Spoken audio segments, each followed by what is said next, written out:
할렐루야, 아멘. 우리 다시 한번 고백할까요? 할렐루야, 아멘. 오늘도 주일 예배 오신 모든 여러분들 환영하고 축복합니다. 우리 함께 오신 분들 향해서 인사할까요? 참 잘 오셨습니다. 잘 오셨습니다. 네, 한 주간 어떻게 보내셨나요? 또 우리 이렇게 한번 안부를 물었으면 좋겠습니다. 한 주간 잘 보내셨습니까? 한 주간 잘 보내셨습니까? 우리가 오늘 함께 먼저 부를 찬양은 나 무엇과도 주님을 바꾸지 않으리라는 찬양입니다. 가사를 보니까 나 무엇과도 주님을 바꾸지 않겠습니다. 다른 어떤 은혜도 구하지 않겠습니다. 주님만이 내 삶의 도움이시니 주님의 얼굴 보기 원합니다. 이런 고백인데요. 우리가 주님을 무엇과도 바꾸지 않겠다는 고백이 있기 위해서 먼저 우리가 기억해야 할 것은 주님이 우리를 무엇과도 바꾸지 않으셨다는 사실인 줄로 믿습니다. 우리가 죄악 가운데 있을 때, 우리가 아직 연약하고 경건하지 못할 때 주님은 그 무엇과도 우리를 바꾸지 않기로 결단하시고 골고다 언덕에서 십자가 지심으로 우리를 향한 변치 않는 사랑을 보여주셨습니다. 그리하여 우리가 찬양하는 이 시간, 무엇과도 주님을 바꾸지 않겠습니다 라는 고백은 주님께서 우리에게 먼저 보여주신 그 사랑에 대한 우리의 고백이고 응답인 줄로 믿습니다. 우리 함께 이 마음으로 이 찬양으로 고백하며 나아가겠습니다.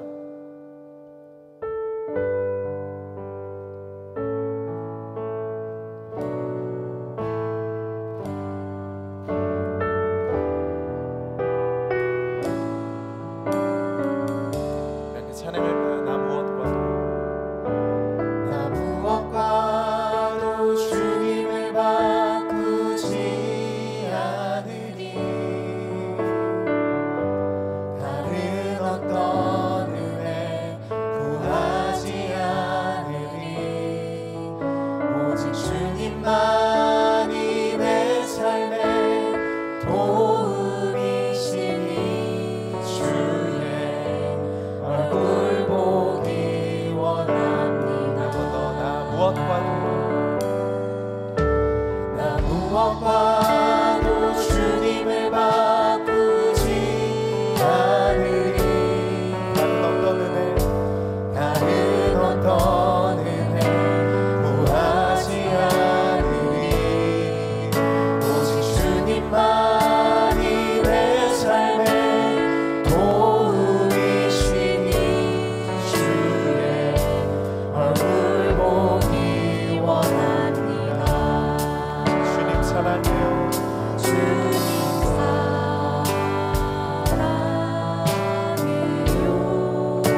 하나님은 영이시니 예배하는 자가 영과 진리로 예배할지니라.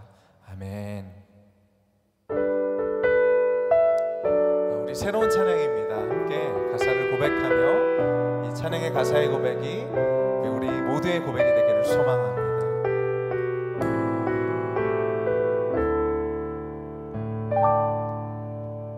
무명이어도 공허하지 않은 것은 예수 안에 난 만족함이라. 가난하여도 부족하지 않은 것은 예수 안에 오직 나는 부요함이라. 고난 중에도 견뎌낼 수 있는 것은 주의 계획 믿기 때문이라. 실패하여도 일어설 수 있는 것은 예수 안에 오직 나는 승리함이라. 난 예수로 충만하네. 난 예수로 충만하네. 난 예수로 충만하네.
성령이 오셨네.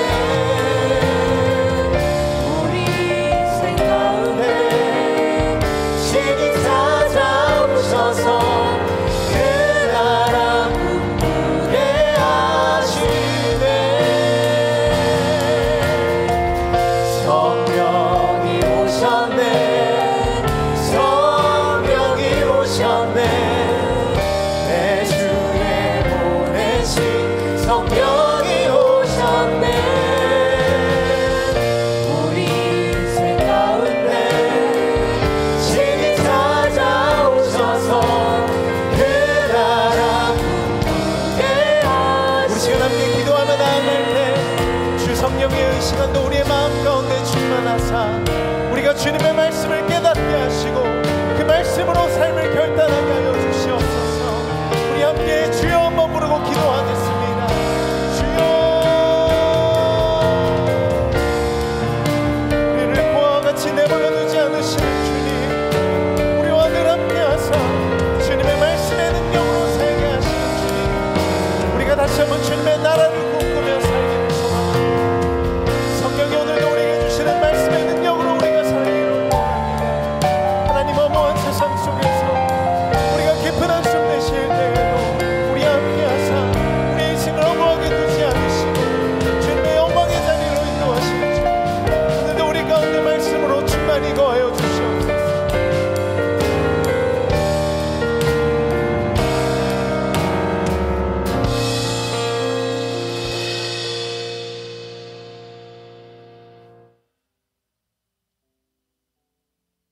다스리시는 하나님 아버지, 한난과 고통 가운데서도 희망의 꽃을 피우는 가정의 달 5월을 맞이하여 주님 전에 우리를 불러주시고 성령의 임재하심 가운데 주님을 찬양하고 예배하게 하시니 참으로 감사합니다. 우리의 마음을 성령으로 충만하게 하셔서 주님을 바라보게 하시고 우리의 길을 열어주셔서 주님의 음성을 듣는 시간이 되게 하여 주시옵소서. 주님, 이 시간에 우리에게 구원의 놀라운 은혜를 허락하여 주시고 구원받은 하나님의 자녀로 살아가게 하여 주시옵소서. 오직 주님의 말씀만이 우리를 구원에 이르게 하는 것이기에 오늘 말씀을 통하여 다시 한번 우리의 삶을 되돌아보는 시간을 가질 수 있도록 인도하여 주시고 삶의 열매를 맺지 못하면서 내가 구원받았다고 하는 확신에 빠지지 않도록 도와주시고 날마다 예수 그리스도를 닮아가는 거룩한 성화의 삶을 살아가게 하셔서 복음의 능력으로 구원의 기쁨과 구원의 확신을 누리는 우리들 되게 하여 주시옵소서. 긍휼의 하나님 아버지, 세상의 헛된 것들에 소망을 두지 않고 세상에 가치 있는 것들을 바라보는 것이 아니라 오직 십자가의 그 구원의 복음이 우리의 삶의 모든 것을 내어 걸고 주님의 말씀만을 굳게 붙들고 하루하루 믿음으로 살아가는 우리들 되게 하여 주셔서 한 사람도 천국 소망길에 나고자가 없게 하여 주시고 주님 나라에 들어가 주님과 함께 영원한 생명을 누리는 모든 성도들 되게 하여 주시옵소서. 이 나라를 사랑하시는 하나님 아버지, 국가의 지도자들이 하나님이 주시는 양심의 소리에 귀 기울이게 하시고 작은 일에도 충성을 다하며 국가의 질서가 바로 서게 하시고 국민들은 하나님을 경외함으로 정직한 영으로 새롭게 되기를 원합니다. 이 나라를 지켜주시고 보호하여 주시며 거룩한 하나님의 도구가 되는 능력들이 되게 하여 주시옵소서. 우리의 인생 모두는 주님의 심판대 안에 서게 되기에 이 땅에 사는 동안 하나님을 경외하고 이웃을 사랑하는 마음으로 살아가게 하옵소서. 날마다 주님과 동행하며 주님과의 교제가 단절되지 않도록 주님이 주시는 참 기쁨과 평안이 우리 안에 넘치게 하옵소서. 내일부터 제2의 성경지리 탐방이 목사님을 포함해 28명이 살아생전 주님께서 사역하셨던 이스라엘 성지로 떠납니다. 귀한 시간이 되게 하시고 모든 일정 동안 주님 함께 동행하여 주시고 안전하고 건강하게 귀국할 수 있도록 은혜 내려 주시옵소서. 사랑의 주님, 이 시간 주님의 말씀을 통하여 하나님을 더욱 알아가게 하시고 주님의 마음을 배우게 하여 주옵소서. 말씀을 전하는 담임 목사님, 주님을 대신하여 말씀을 대언합니다. 성령의 권능으로 붙들어 주셔서 우리를 향한 하나님의 말씀이 우리 마음 가운데 선포되게 하여 주시옵소서. 이 시간 우리 모두는 주님의 말씀 가운데 베풀어 주시는 은혜를 덧입어 영원한 복을 즐거워하며 주님이 약속하신 영생의 길에 이르게 하옵소서. 다시 오실 주님을 기대하며 저희를 죄에서 구원하신 예수 그리스도의 이름으로 기도합니다. 아멘.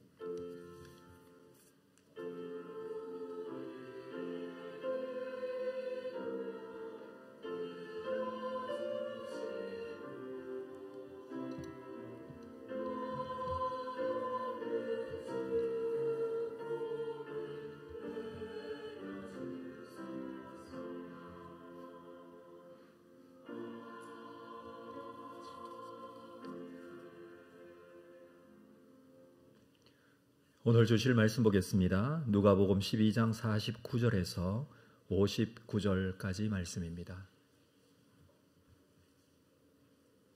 누가복음 12장 49절에서 59절까지 이 말씀을 한 절씩 교독하겠습니다. 내가 불을 땅에 던지러 왔노니 이 불이 이미 붙었으면 내가 무엇을 원하리요?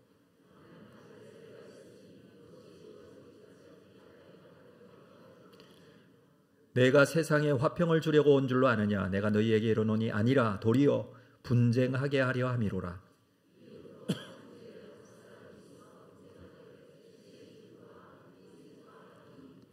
아버지가 아들과 아들이 아버지와 어머니가 딸이 어머니와 시어머니가 며느리와 며느리가 시어머니와 분쟁하리라 하시니라.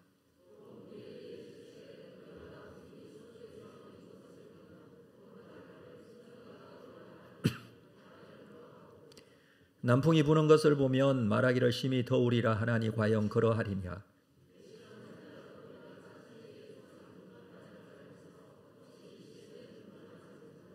또 어찌하여 옳은 것을 스스로 판단하지 아니하느냐?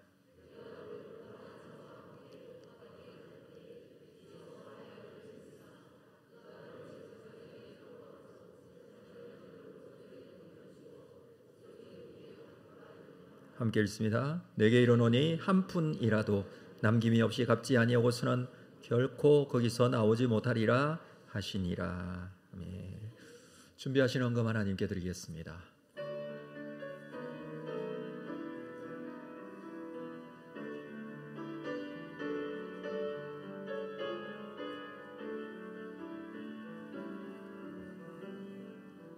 거룩하신 아버지 하나님, 귀한 주일 주님 앞에 나오며 주신 감사의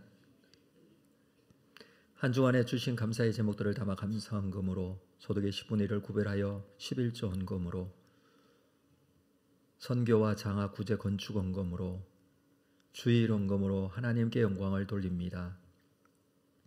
우리의 마음 속에 주신 이 감사의 마음을 놓치지 않고 그 하나님 나라의 소망을 바라보며 주 예수 그리스도의 명령하신 복음을 따라 하나님의 복음이 증거되고 확장되어지고 생명이 구원받게 하는 일에 쓰임받게 하여 주시옵소서.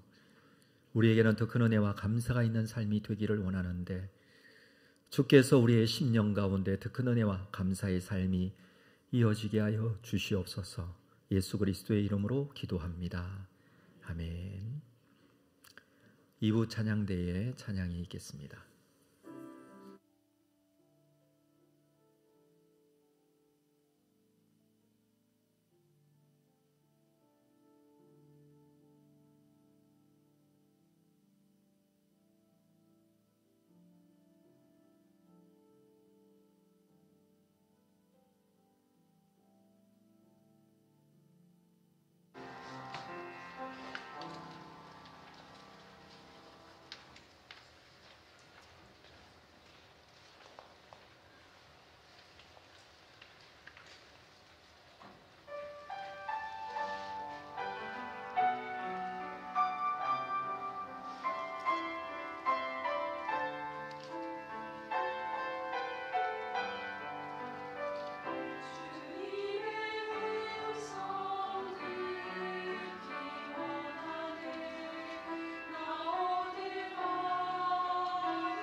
네, 귀한 찬양 감사합니다. 교회 소식 나누겠습니다. 주보에 있는 내용 여러분 한번 확인해 주시기를 바랍니다.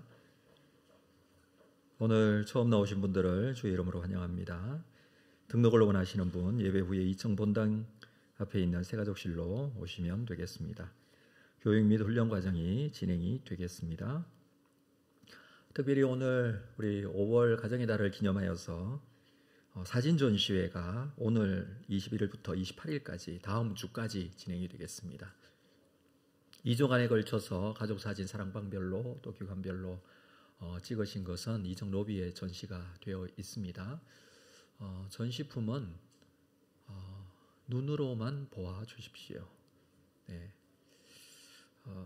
너무 예쁘고 잘 나왔다고 해서 들고 자랑을 하거나 그렇게 하지 마시고 잘 확인해 주시고, 이렇게 하는 이유는 우리 공동체 안에 주님의 몸된 지체들을 서로가 알게 되고 확인하게 되는 것입니다. 누가 부부인지 누가 가족인지 잘 모르는 경우가 너무 많고, 또 그동안 소원했던 코로나 기간 동안에 이 소원했던 관계들이 좀 조금이나마 확인되어지고 회복되는 그런 기회가 되었으면 합니다. 사랑방별로 또는 부서별로 있는 사진들 보고서 우리가 서로 좀 교제하고 기도하는 그런 시간이 되었으면 합니다. 액자는 28일까지 전시가 됩니다. 중간에 훔쳐가시거나 하시면 안 되겠습니다. 네. 거기 명단이 붙어 있기 때문에 잘 소개를 보시고 우리 전시에 참여해 주시면 되겠습니다. 제2회 성경지리 탐방 내일부터 진행이 되겠습니다. 이번에는 월요일부터 22일부터 30일까지 8박 9일 동안 진행이 되는데, 장소는 이스라엘입니다. 28명의 우리 성도들이 참여하게 됩니다. 이번 성경지리 탐방은 특별히 이스라엘만 이제 저희가 가게 되는데, 이스라엘 성경에 나오는 지리들을 이제 탐방하는 그런 시간입니다. 시간이 많은 일정들을 좀 소화해야 돼서 가야 할 곳은 많고 시간은 한정되어 있기 때문에 진행하는데 좀 어려움이 없도록 여러분 위해서 기도해 주시고, 특별히 5월 이후로는 현재 날씨가 이제 우리나라 여름과 같이 좀 더운데, 이 더운 여름철에 건강하게 잘 다녀올 수 있도록 위해서 기도해 주시기를 바랍니다. 성경지리 탐방을 진행하는 이유는 성경에 있는 지명들을 확인하고 우리가 성경을 잘 이해하고 말씀을 올바로 우리가 깨닫기 위한 기회라고 생각하기 때문입니다.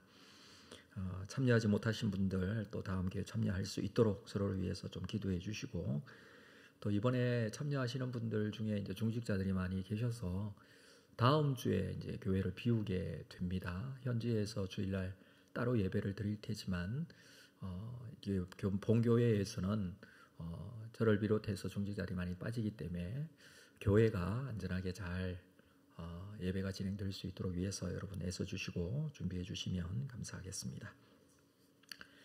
우리 2부 예배 오신 모든 분들 주의 이름으로 환영하고 축복합니다. 우리 반가운 얼굴로 앞뒤좌우로 한번 인사할까요?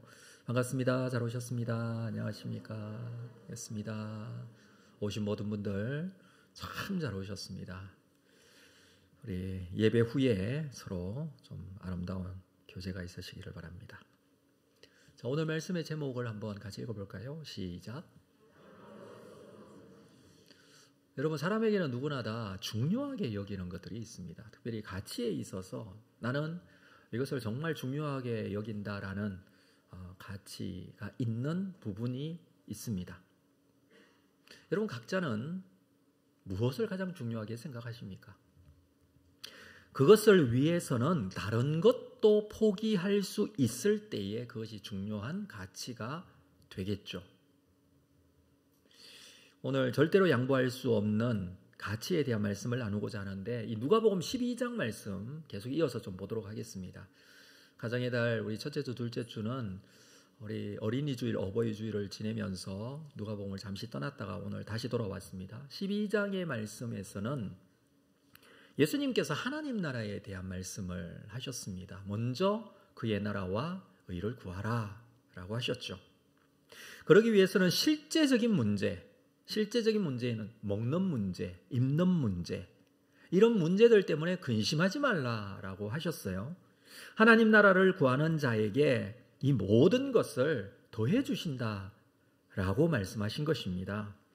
그러니 먹을 것, 입을 것보다 더 중요한 것을 말씀하고 계신 것이죠. 그것이 바로 다른 것이 아닌 하나님 나라에 대한 부분입니다. 우리가 12장 34절에 보면 너희 보물이 있는 곳에 너희 마음도 있다는 말씀을 하셨어요. 보물이 있는 곳에 마음이 있죠. 여러분의 보물이 무엇인지, 그게 현금이면 예를 들어 현금 한 100억쯤 어디 집 안에 어디 숨겨놨다 그러면은 거기에 마음이 있을 거예요. 지금도 여기 앉아 있지만 거기를 생각하겠죠. 네. 여러분, 보물이 있는 곳에 마음이 있을 수밖에 없습니다. 근데 중요한 것은 보물이 뭐냐라는 거예요. 참 보물이 무엇인지를 우리는 알아야 합니다. 예수님은 너희 보물은 하나님 나라에 있기에 그 하나님 나라의 마음을 두고 그 하나님 나라의 소망을 두고 살아야 한다는 말씀을 하셨어요. 그래서 그때까지 우리는 기다리는 자들입니다. 가치가 있기에, 보물이기에 기다리는 것이죠. 그래서 주님께서 뭐라고 하셨냐면 준비하고 기다리라 라고 말씀을 하셨습니다. 우리가 지난번에 나눈 말씀입니다. 이 기다림에 대한 부분에 대해서 지난번 시간에 말씀을 나누면서 주님께서는 3가지 비유를 들어서 말씀을 하셨어요. 첫 번째는 혼인잔치에서 돌아오는 주인을 기다리는 종에 대한 비유. 두 번째는 도둑을 대비하는 집주인에 대한 비유. 세 번째는 주인에게 권한을 받은 청지기 비유. 이 3가지 비유를 지난 시간에 좀 나누었습니다. 그러면서 주님께서 하신 말씀 40절 볼까요? 12장 40절. 그러므로 너희도 준비하고 있으라. 생각하지 않은 때에 인자가 오리라. 너희도 준비하라. 이건 제자들에게 주신 말씀이거든요. 그렇습니다. 너희도 준비해야 한다. 우리에게도 주시는 말씀입니다. 준비하고 기다려야 합니다. 가장 중요한 것을 준비하고 기다릴 줄 아는 사람. 결국 하나님의 나라는 이루어질 겁니다.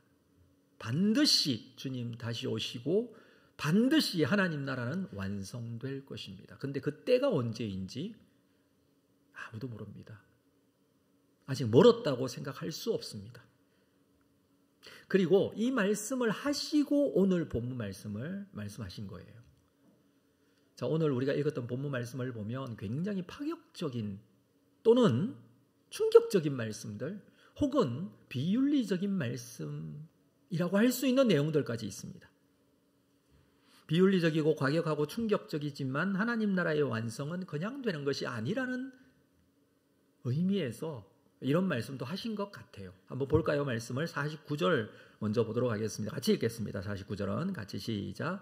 내가 불을 땅에 던지러 왔노니 이 불이 이미 붙었으면 내가 무엇을 원하리요? 주님께서 이 땅에 오신 이유 불을 땅에 던지러 왔다라고 합니다. 불을 땅에 던지러 왔다. 주님께서 오신 이유 중에 불을 땅에 던지는 일도 있다는 말씀이죠. 이게 굉장히 중요한 말씀이기 때문에 여기서 말씀하는 것 아닙니까? 불을 땅에 던진다. 예수님의 방화범도 아니고 불을 땅에 던진다. 좀 이해가 되지 않을 수도 있는데 사실 여기서 말씀하시는 불은 복음을 의미합니다. 죄를 소멸하는 능력을 가진 복음. 그래서 불을 땅에 던진다라는 것은 이 복음을 전하러 왔다라는 거예요. 불은 태우기에 죄를 태우듯이 죄를 소멸해 없어지게 하듯이 복음이 그러하다라는 의미일 것입니다. 그래서 주님께서 내가 불을 땅에 던지러 왔다라고 하신 거예요.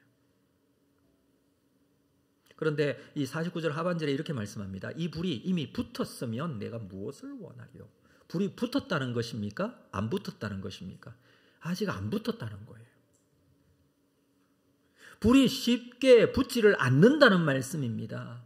예수 그리스도를 믿으면 구원받는다는 이 복음은 너무나 간단하고 너무나 쉬운 것인데 이 진리의 말씀을 쉽게 받아들이지 않고 있다는 것입니다. 여러분, 목마른 사람이 있어요. 목마른 사람이 있는데 그 목마른 사람에게 물을 마시게 하는 것은 쉬운 일입니까? 어려운 일입니까? 쉬운 일입니까? 목마른 사람이기 때문에 쉽다고 생각할 수가 있는데, 그런데 문제가 있어요. 첫 번째, 목마른 사람인데 자신이 목마른 줄 몰라요. 그러면 쉬운 일입니까? 어려운 일입니까? 쉽지 않아요. 본인이 목마르지 않다고 말하는데, 아니 목말라, 당신은 목마른 사람이야. 아무리 얘기해도 나는 목마르지 않다라고 주장을 한다고 해봅시다. 쉽지 않아요.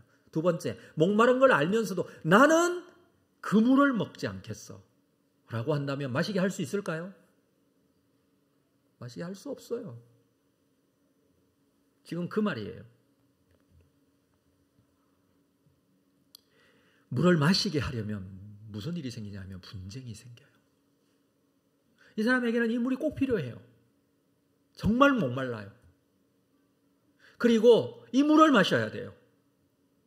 그런데 안 먹겠다고 해요. 그러면 분쟁이 생기죠. 마시게 해야 하니까. 여러분, 주님께서 주신 복음이 무엇입니까? 주님께서 나의 죄를 대속하려고 십자가에 죽으셨다는 사실을 믿으면 구원받는다는 복음이에요. 너무나 기쁜 소식이고 쉬운 소식이지만 그 진리를 믿는 일이 그렇게 어려운 사람들이 많아요. 이것을 받아들이기가 쉽지가 않아요. 첫 번째는 본인이 죄인인 줄 모르기 때문에, 내가 이걸 믿어야 구원받는다는 사실을 모르기 때문에, 복음이 믿어지지 않기 때문에, 이 길이 참 진리의 길인 줄 이것을 믿어야 할 줄도 모르기 때문에. 여러분, 사람은 어떤 성향이 있냐면 노력과 열심으로 얻을 수 있는 것이 천국이라고 생각하는 경향이 있어요. 거기에 대한 보상이 주어진다라고 생각을 하죠. 열심히 노력하고 착한 일 많이 하고 고행하고 지켜 행하고 그래야 그 노력의 결과로 주어지는 것이 천국이라고 생각하기에 그저 믿음으로만 얻어지는 천국은 쉽게 받아들이지를 않아요. 이게 너무나 쉽고 간단한데도 불구하고 그러면 나의 역할은 뭐냐는 거죠. 우리는 믿기만 하면 된다라는 이 단순한 역할을 쉽게 받아들이지 못해요. 여러분, 예수님께서 사역하신 지 벌써 3년이 지났습니다. 많은 사람들에게 하나님 나라에 대한 선포를 하셨어요. 그러나 아직 복음의 불이 붙지 않았어요. 50절 볼까요? 자, 50절도 같이 읽겠습니다. 시작. 나는 세례가 있으니 그것이 이루어지기까지 나의 답답함이 어떠하겠느냐. 예수님께서 받을 세례가 있다고 합니다. 예수님은 이미 공생애를 시작하실 때 세례 요한으로부터 요단강에서 세례를 받으셨죠. 그런데 예수님이 지금 3년이 지났는데 나는 받을 세례가 있다라고 말씀을 하십니다. 이 지금 받을 세례가 있다는 것은 예수님이 지실 십자가의 고난을 말씀하시는 거예요.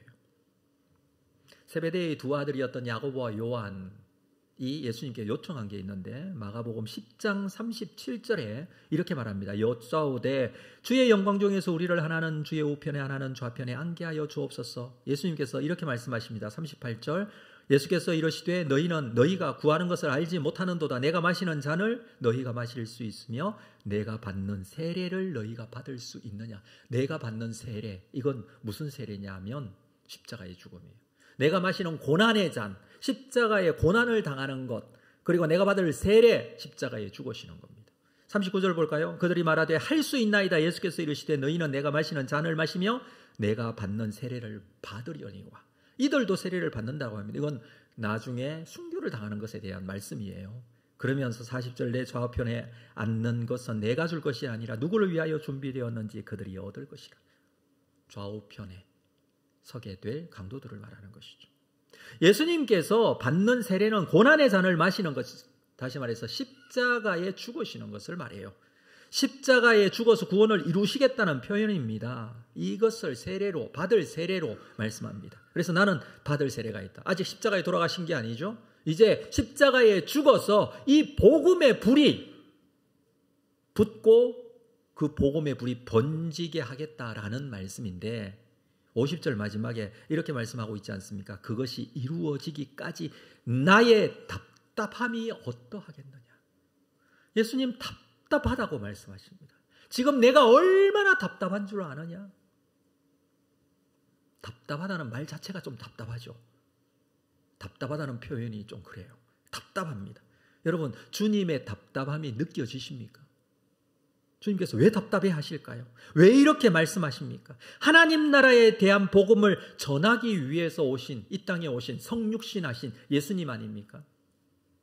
죽은 자도 살리고 불치병도 고치고 말씀을 전하고 가르치시며 사역을 지금까지 진행했지만, 복음을 전했지만, 하나님 나라에 대한 말씀을 전했지만 이 복음의 복자도 아직 깨닫지 못하는 자들이 대부분이라는 거예요. 그래서 주님 답답해하세요. 무엇이 중요한 것인지 아직도 깨닫지 못하는 자들을 보고 답답해하십니다. 주님은 답답하신 마음으로 이어서 말씀하시는 거예요. 51절 볼까요? 내가 세상에 화평을 주려고 온 줄로 아느냐? 내가 너희에게 이르노니 아니라 도리어 분쟁하게 하려 함이로라. 여러분, 예수님이 오신 이유가 뭡니까? 화평을 주려고 오셨잖아요. 예수님 우리에게 오신 이유는 하나 되게 하기 위해서, 화합하게 하기 위하여, 그렇지 않습니까? 평강을 주려고 오신 분 아닙니까? 고린도후서의 말씀에 보면 화목하게 하는 직분을 예수님 가지고 계셨고 그 직분을 우리에게도 주셨다라고 말씀을 하셨어요. 그래서 우리는 화목해야 돼요. 근데 여기서 말씀하시는 것은 도리어 분쟁하게 하려고 한다, 이렇게 말씀하십니다. 서로 싸우게 하시기 위해 오셨다라는 말씀으로 느껴집니다. 예수님이 화평을 주시고 화목해 하시기 위해 오신 것은 틀림이 없습니다. 그런데 예수님께서 화평을 주려 온 것이 아니라 분쟁하게 하려 한다, 이 말씀을 우리가 잘 이해를 해야 돼요. 잘 해석을 해야 합니다. 자, 이 말씀은 진리에 대한 문제에서 양보와 타협이 있을 수 없다라는 말씀입니다.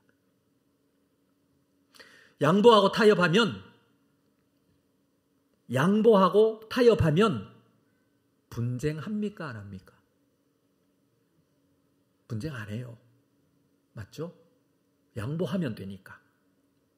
양보하지 않고 타협하지 않으면 분쟁이 일어나요. 지금 그 말씀을 하시는 겁니다. 예를 들어서 믿지 않는 가정에 조상에게 제사 드리는 게 있습니다. 근데 믿는 며느리가 들어왔어요. 자, 이때 잠시 양보하고 타협해서 제사에 동참하고 같이 절도 하고 지내면 분쟁이 있습니까? 없습니까? 없어요. 양보하면 되니까, 타협하면 되니까. 그런데 예수를 믿기 때문에 죽은 사람에게 절대 나는 절할 수 없다 라고 양보하지 않으면 분쟁이 일어납니다. 그래서 분쟁하게 하려 함이라 라는 말씀은 진리대로 살려고 하면 진리하고 상관없는 사람하고 시비가 붙고 분쟁이 일어나게 되죠. 이것은 믿는 자들이 믿지 않는 세상에서 살면서 져야 될 십자가이기도 해요. 우리가 져야 될 십자가. 믿는 자들이 복음대로 살고 복음을 전하고 살면 믿지 않는 자들과 분쟁이 일어날 수밖에 없습니다. 그리고 이 말씀은 복음의 문제에서는 타협하거나 양보해서는 절대 안 된다라는 말씀이에요. 예수님께서 그렇게 말씀하시는 거예요. 분쟁이 있다, 그렇다고 양보할 수 없다, 그 말씀이죠. 왜 그렇습니까? 다른 무엇으로도 구원을 받을 수 없기 때문에. 다른 방법은 없기 때문에. 예수 그리스도만이 구세주가 되시고 예수 그리스도만이 하나님께로 갈 수 있는 유일한 길이기 때문에 그건 양보할 수 없는 거죠. 그래서 이 분쟁에 대한 이야기를 구체적으로 52절 볼까요? 이후부터 한 집에 5사람이 있어 분쟁하되 셋이 둘이 셋과 분쟁하겠다는 거예요. 5사람이 있으면 2대3으로 3대2로 싸우게 된다. 이 분쟁하는 것이죠. 여러분, 인간관계에 있어서 가장 가까운 관계는 가족관계예요. 가족보다 더 가까운 관계는 없잖아요. 그러나 가장 가까운 가족도 진리의 문제, 이 복음의 문제에 있어서는 양보하지 않고 분쟁할 수밖에 없다는 것을 말씀하시는 것입니다. 그렇다고 해서 분쟁할 수밖에 없다고 해서 믿지 않는 가족들과 여러분 악하게 싸우라는 게 아니에요. 분쟁할 수밖에 없다고 그랬지 그들과 분쟁할 수밖에 없으니 무조건 싸워가지고 이겨라 막 이렇게 막하게 어떤 방법을 써서라도 막 싸우라 이런 말씀을 하고 있지는 않잖아요. 어떤 분들은 이 분쟁할 수밖에 없다고 라고 해서 막 남편을 보고 이 마귀 새끼야 그러면서 막 싸우는 사람인데 그러면 안 돼요. 사람은 마귀 새끼가 아니에요. 믿음을 지키기 위해서 분쟁도 있을 수 있다고 했죠. 악하게 싸우라고 하지는 않았잖아요. 싸움을 걸어와도 싸우지 않고 선한 방법으로 설득시키고 이해시키고 해야 돼요. 그래서 순교도 할 수 있잖아요. 순교자들이 그렇게 해서 나오는 거잖아요. 53절 볼까요? 아버지가 아들과 아들이 아버지와 어머니가 딸이 딸이 어머니와 시어머니가 며느리와 며느리가 시어머니가 가족 관계 속에서 분쟁하리라. 근데 자세히 보니까 이 53절에서 부부가 분쟁한다는 말씀을 하지 않고 있어요. 그렇죠? 아버지 아들, 어머니 딸, 시어머니 며느리 이 관계에서는 분쟁한다는데 부부는 따로 말씀하지는 않아요. 아마 부부는 같은 생각, 같은 믿음을 가졌다는 것일 텐데 참으로 다행 아닙니까? 여러분 부부가 서로 믿음이 다르다. 이건 그냥 분쟁이 아니에요. 심각한 분쟁이에요. 이럴 때 믿음을 가진 사람은 믿음 외에 모든 것을 양보할 수 있습니다.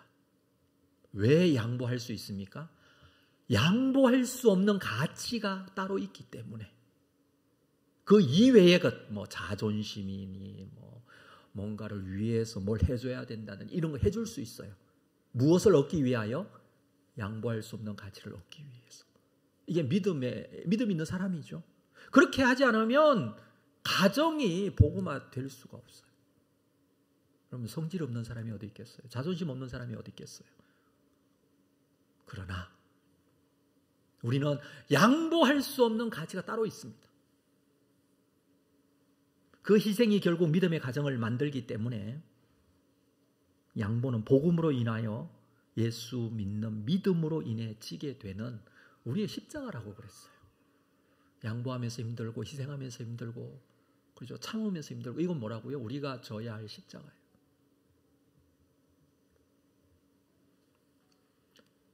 그래서 가정이 분쟁할 수도 있지만 우리는 절대 양보할 수 없는 복음의 진리, 이 진리만큼은 내가 지켜야 한다라는 그 말씀을 주님께서 하신 것이죠.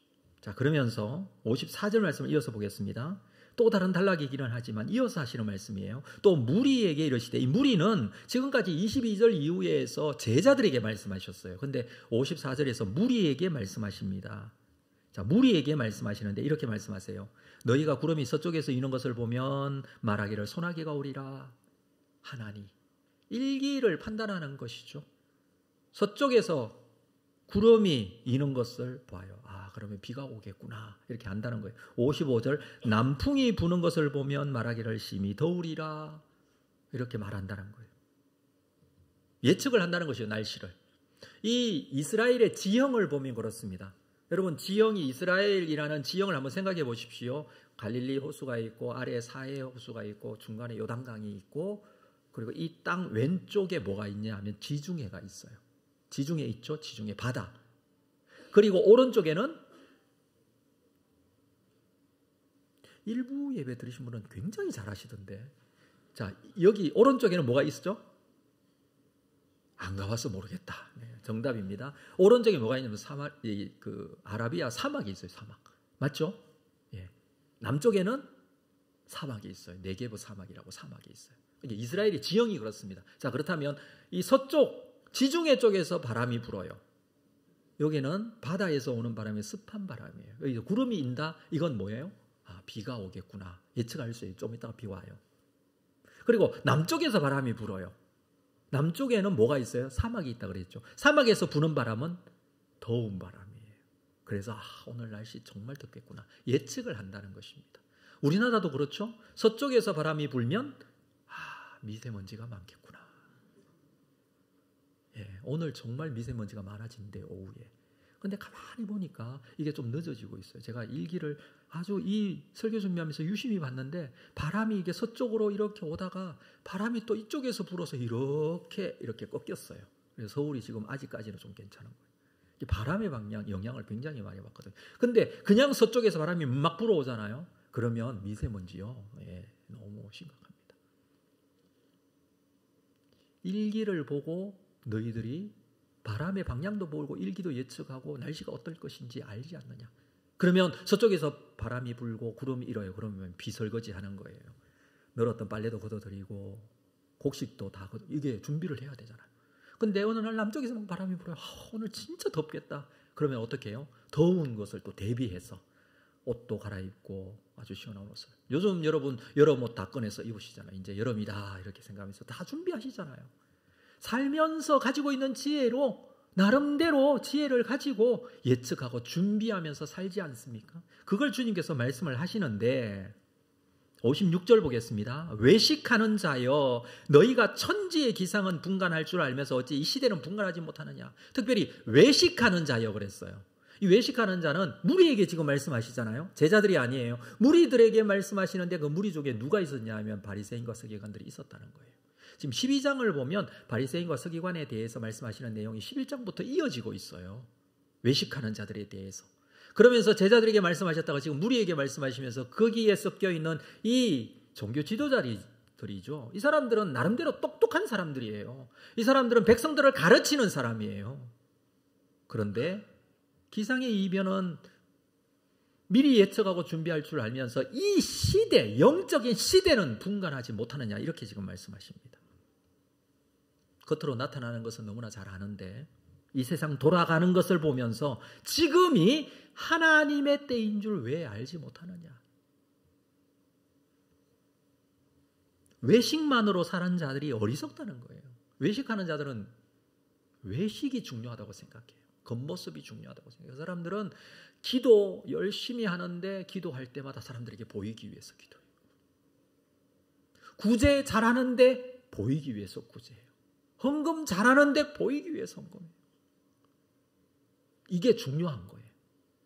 이게 중요한 가치예요. 그렇게 하다가 보니까 지금 이때가 구원의 때이고 이때가 하나님의 은혜가 필요한 때라는 사실을 놓치고 있다는 거예요. 고린도후서 6장 2절에 사도 바울은 이렇게 말합니다. 이러시되 내가 은혜 베풀 때에 너희에게서 듣고 구원의 날에 너를 도왔다 하셨으니 보라 지금은 은혜 받을 만한 때요. 보라 지금이 구원의 날이다 그랬어요. 지금은 우리에게도 해당되는 말씀이에요. 하나님의 구원의 날, 은혜 받을 날이 지금이라는 거예요. 그때를 준비하고 있으라고 했습니다. 혼인잔치에 갔던 주인이 돌아올 때, 어느 날 갑자기 도적이 들어올 때 청지기에 맡기고 간 주인이 언제 올지 알지는 못하지만 뭐 하고 있으라고요? 준비하고 있어요. 지금 준비하고 있어요. 가장 중요한 것을 준비하고 있으라는 겁니다. 57절 또 어찌하여 옳은 것을 스스로 판단하지 아니하느냐. 옳은 것을 제대로 판단해야죠. 옳은 것은 시대를 분별하는 것입니다. 정말 나에게 꼭 필요한 것이 무엇인지를 아는 것입니다. 이 옳은 것을 스스로 판단하지 못하고 있습니다.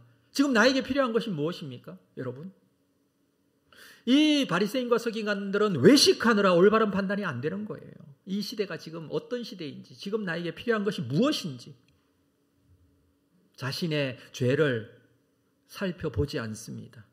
구원받으려면 이 죄 문제가 해결되어지고 이 죄로 인하여 망하게 되고 지옥 가게 될 것을 예수 그리스도께서 십자가에 죽어 우리의 죄 문제를 해결하심으로 회복하여 주셨는데 이 복음에 대한 아주 중요한 사실을 간과하고 있습니다.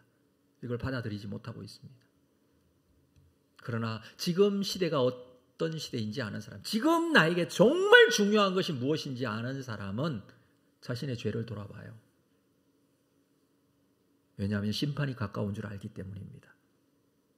외식하는 자들은 자신의 외식에 신경을 쓰지만 지금이 은혜 받을 때, 지금이 하나님 앞에 구원의 날이라면 내가 하나님 앞에 어떻게 구원을 받고 구원의 확신을 가지고 어떻게 살아야 할지를 어떻게 준비하고 살아야 할지를 아는 사람이죠. 그래서 이 세상이 추구하는 가치관을 따라 이 세상의 것으로 만족하고 살아가는 이 땅에서 보여지는 겉모습에만 이 세상의 가치관을 따라 사는 것은 여러분 외식하는 자들과 같다라는 의미에서 지금 외식하는 자들이라고 말씀을 하시는 거예요. 사랑하는 성도 여러분, 우리에게 있어서 중요하게 여기는 가치관, 중요하게 여기는 진리의 본질은 무엇입니까? 무엇이 본질입니까? 이 세상이 추구하는 가치관을 따라 이 세상의 것으로 만족하고 사시겠습니까? 결국 어떻게 됩니까? 58절 마지막으로 볼까요? 58절, 59절. 내가 너를 고발하는 자와 함께 법관에게 갈 때에 길에서 화해하기를 힘쓰라. 그가 너를 재판장에게 끌고 가고 재판장이 너를 옥졸에게 넘겨주어 옥졸이 옥에 가둘까 염려하라. 내게 이르노니 한 푼이라도 남김이 없이 갚지 아니하고서는 결코 거기서 나오지 못하리라. 결국 가진 죄로 인해 옥에 넘겨질 것입니다. 그렇죠. 이 문제 해결해야 합니다, 여러분. 그 죄가 해결되지 않으면 나오지 못한다 이렇게 말씀을 하셨어요.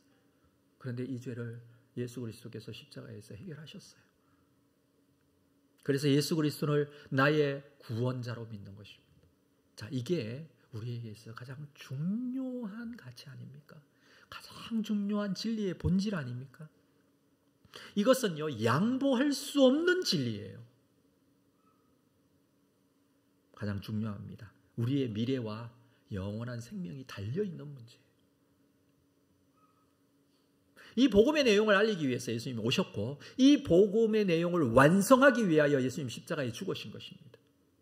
이것이 때로는 사람들에게 불편하게 여겨지거나 반대하거나 해서 분쟁이 일어나게 되기도 합니다. 그래서 예수님 말씀을 이렇게 하신 거예요. 내가 불을 던지러 왔노라. 사람에게 불이 되어 분쟁이 될 수 있지만 그러나 진리에 대한 분명한 말씀을 해주신 것입니다. 이 복음의 가치를 분명하게 고백하고 복음을 가장 중요한 가치인 줄 알고 믿음 가운데 서시는 여러분 되시기를 주의 이름으로 축복합니다. 이것 때문에 우리가 잠시 자존심을 내려놔야 될 때도 있어요. 양보해야 될 때도 있고 희생해야 될 때도 있어요. 그렇지만 포기할 수 없고 양보할 수 없는 진리, 이것만큼은 우리가 꼭 지켜낼 수 있을 때,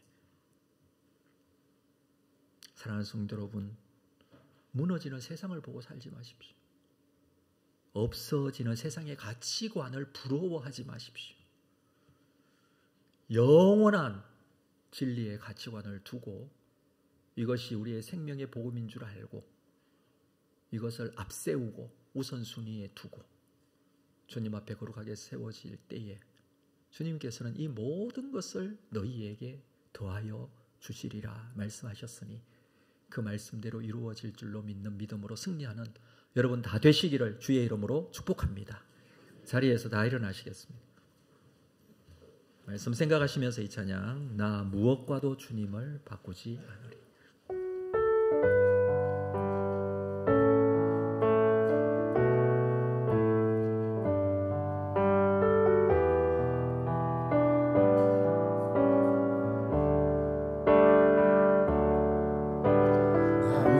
무엇과도 주님을 바꾸지 않으리. 다른 어떤 은혜 구하지 않으리. 오직 주님만이 내 삶의 도움이시니 주의 얼굴 보기. 다시 한번 고백합니다. 나 무엇과도 주님을, 무엇과도 주님을 바꾸지 않으리. 다른 어떤 은혜 구하지 않으리. 오직 주님만이 내 삶의 도움이시니 주의 얼굴 보기 원합니다. 사랑해요. 주님 사랑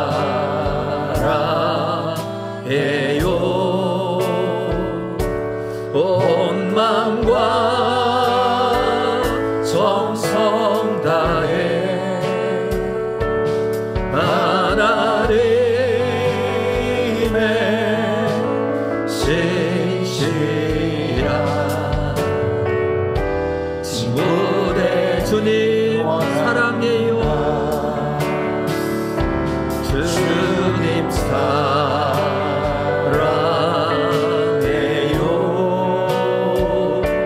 온 마음과 정성 다해 하나님의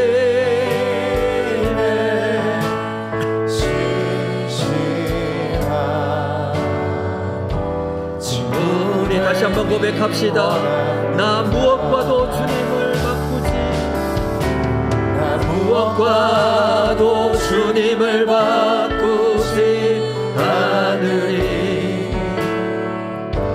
다른 어떤 은혜 구하지 않으리.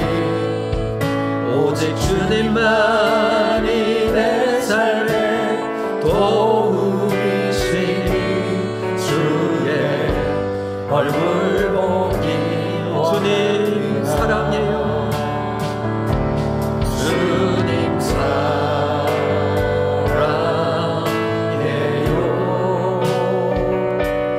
온 마음과 정성 다해 하나님의 신실한 친구되기 원합니다. 우리 오늘 말씀을 생각하면서 함께 기도하고 예배를 마치겠습니다. 그렇습니다. 나에게 정말 중요한 가치관은 주 예수 그리스도를 믿는 믿음으로 구원받은 하나님의 백성이 되었다라는 이 사실, 이 복음의 내용입니다. 주님께서는 불이 번지지 않고 복음을 받아들이지 않는 사람들로 인하여 답답함을 가지셨습니다. 우리도 주님의 답답함이 느껴지지 않습니까? 이 세상 가운데 하나님의 복음의 역사들이 이루어지기를 원합니다. 세상의 가치관을 부러워하며 사는 성도가 아니라 세상의 가치관을 지배하는 성도가 되기를 원합니다. 주님의 이 복음에 대한 가치관을 놓치지 않고 세상 가운데 증거하는 자가 되기를 원합니다. 이것을 내 우선순위에 놓고 세상 속에 주님 오실 그때를 기다리며 살 수 있는 믿음의 사람이 되기를 원합니다. 이 생명이 복음 안에 있음을 믿고 믿음 가운데 살게 하여 주옵소서. 흔들리지 않게 하여 주옵소서. 복음으로 승리하는 믿음의 사람이 되게 하여 주옵소서. 우리 자신을 돌아보면서 함께 기도로 주님 앞에 나아가겠습니다. 하나님 아버지, 오늘도 주신 이 말씀을 다시 한번 붙들고 주님 앞에 거룩하게 세워지게 하시면 감사합니다. 불을 던지러 왔다고 말씀하십니다. 때로는 이 중요한 가치 때문에 분쟁이 일어날 수밖에 없지만 포기할 수 없고 양보할 수 없는 중요한 가치관, 이 복음을 붙들고 살기를 원합니다. 하나님께서 주신 이 믿음 놓치지 않고 주님 앞에 거룩하게 세워진 믿음의 사람이 되기를 원합니다. 흔들리지 않게 하여 주시옵소서. 방황하지 않고 포기하지 않고 주님 앞에 세워진 복음의 역사 우리에게 허락하여 주실지어다. 믿음 가운데 거룩하게 서서 주님께서 주시는 복음의 능력 가운데 세워지게 하여 주시옵소서. 하나님께서 말씀하시는 대로 주님 앞에 영광이 되게 하시고 주님의 귀한 일들로 주님 앞에 더 가까이 세워지는 이 하나님의 인도하여 주시옵소서. 하나님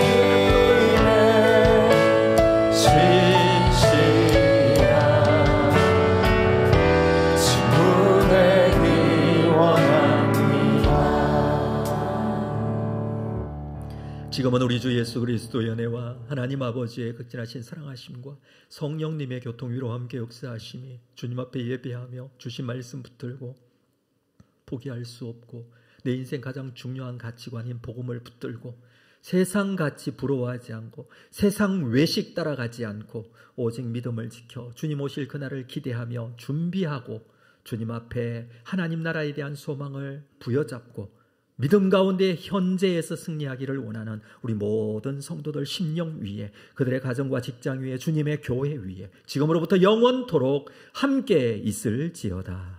아멘.